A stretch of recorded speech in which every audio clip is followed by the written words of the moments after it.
So in this case, the Supreme Court holds no single district judge, a federal trial judge, can issue an injunction binding the administration nationwide. That's a job for the Supreme Court, but not for an individual district judge.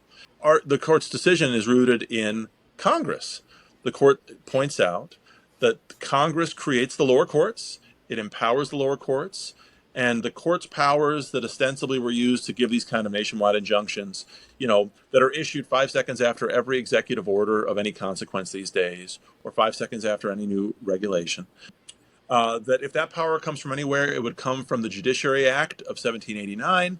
And the court says, reading that statute against the backdrop of the kind of powers that judges had in that day, there's no basis for a single trial judge to be able to prevent the executive branch from enforcing a policy, not just against the people that sued or against a class action that sues, but against the nation as a whole. The court points out that there are other statutes that might be used to empower a trial judge to grant a nationwide remedy.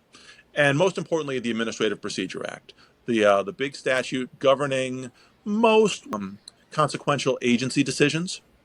That has a phrase at the end in the remedy part where it says a court can set aside an unlawful agency action.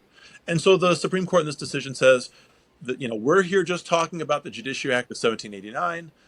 Class actions might be an option, and APA lawsuits might be an option. You can't use that. You can't use the APA to sue a president. You can only use it to sue agencies.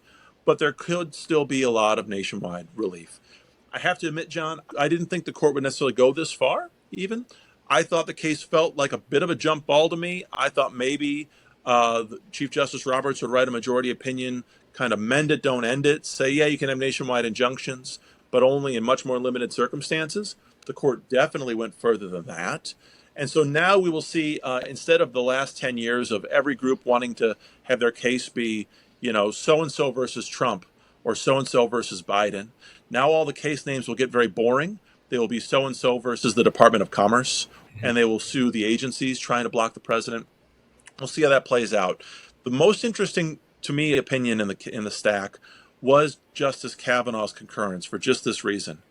Justice Kavanaugh, who of course worked in the executive branch and is an administrative law nerd, he's clearly given a lot of thought over the years to this relationship between the Supreme Court and the agencies, the administrative state, and the trial courts.